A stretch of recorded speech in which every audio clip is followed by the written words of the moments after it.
Okay guys, so I want to share with you guys a simple imagination or visualization exercise that will help you to consciously develop your imagination faculty.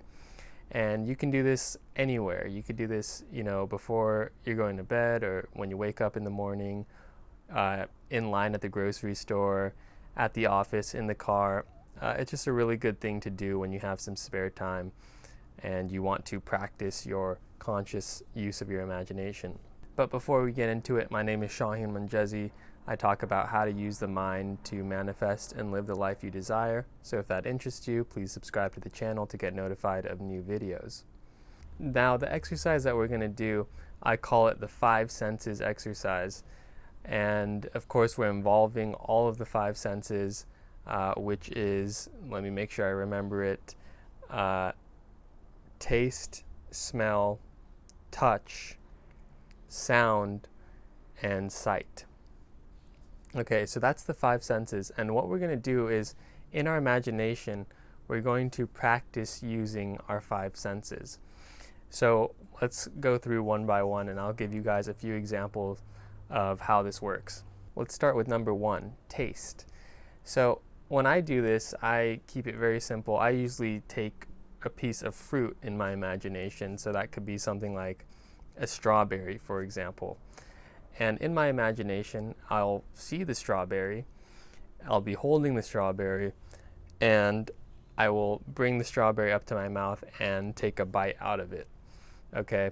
And just saying that, I can feel my mouth already watering.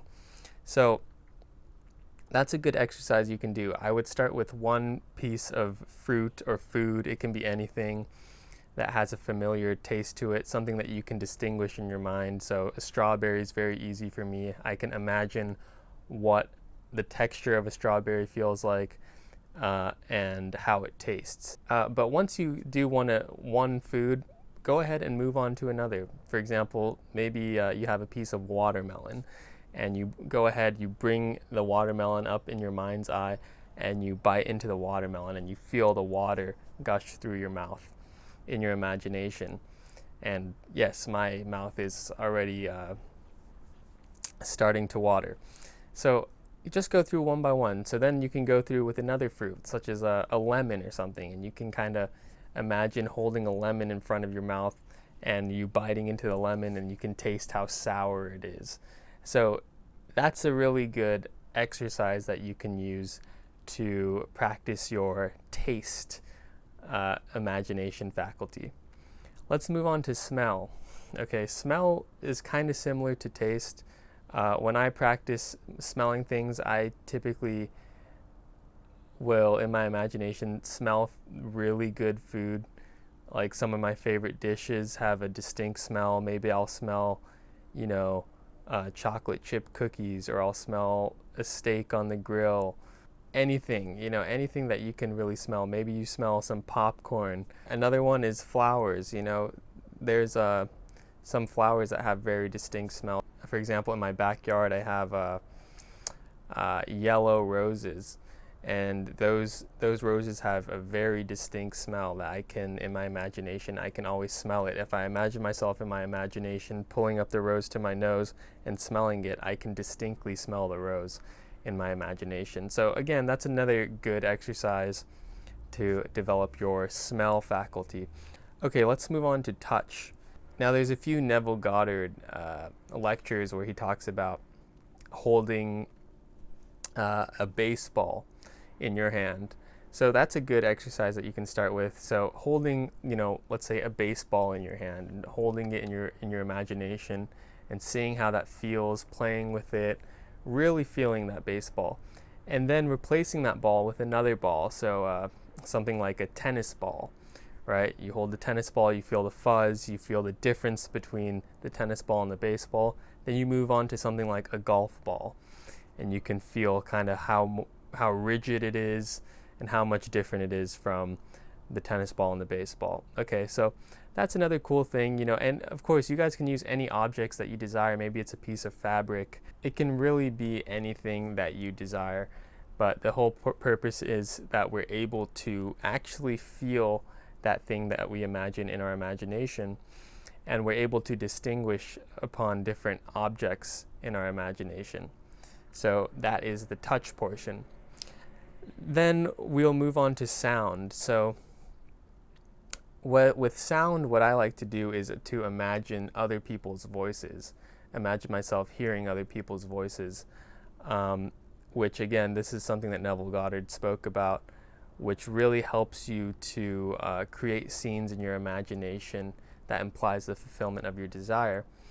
And Neville Goddard would talk about hearing a close friend's voice or a close family member's voice, pulling their voice up in your mind's eye and hearing them tell you something that affirms that you have fulfilled your desire. For example, if I wanted a job or something like that, I would pull up my best friend's voice and I would hear him tell me something like, "Hey, congratulations on getting your job," or something like that, right? So a lot of us in our lives have people who surround us that will usually congratulate us when something good happens. So it's a really good practice to hear their voice in your mind's eye saying the things and telling you the things that you want them to tell you, the things that you want to hear from them.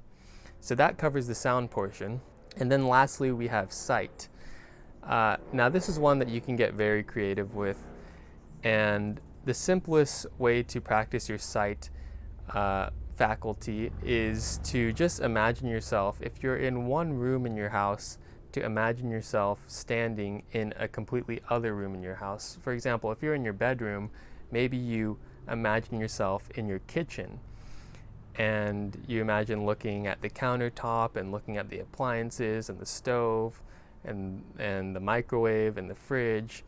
And then maybe you move into another room in your house in your imagination. Maybe you move into the bathroom and you're looking at the toilet and the sink and the shower. And then maybe you move into your living room or your TV room.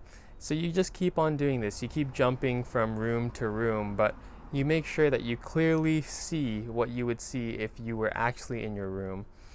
And you can, of course, expand this to standing in front of your house, looking at your house, or being at your office place where you do most of your work or something like that, being in your car, looking out at your windshield and looking out of your car as if you were actually in your car driving.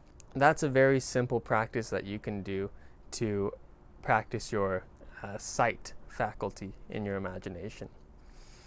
And that's really it, guys. It's a very simple sort of set of exercises and visualizations that you can go through, just going through the 5 senses.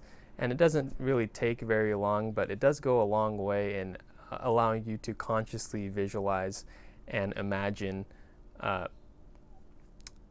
things in your imagination, essentially. And the wonderful thing about practicing your imagination is that once you're able to consciously develop imagining things at will, you'll pretty much never be bored again. And I've found that to be the case for myself. Like, I'm literally never bored anymore, because it doesn't matter if there's no internet access or there's no Wi-Fi or I can't access my phone or I don't have my phone on me. I'm able to go into my imagination and pretty much imagine anything that I want at will on my command. And yeah, like, in your imagination, there are no limits. So it's actually very wonderful to be able to consciously and deliberately imagine what you want, and imagine really cool things. And again, a really wonderful thing to do, especially, if you're waiting at the doctor's office or you're waiting in line for something. You'll literally never be bored again when you can learn how to imagine things consciously and intentionally. All right, that's all I really have for you guys today. Just wanted to give you a quick, simple video about imagination exercises, visualization exercises, because you can be listening to the theory of how imagination creates reality, but if you're not actually doing anything to practice your imagination, then all the listening and all the hearing is pretty much pointless. So make sure you guys are practicing your deliberate, intentional, and conscious use of your imagination so that you can begin imagining the end scenes of your desire to such a great degree that you reach a point or a state of relief, peace, and gratitude in your life. Okay? If you guys have any topics that you'd like me to cover, please leave them in the comment section. I'll read over them and I'll make sure to cover them in my next video. Until next time, imagine wisely.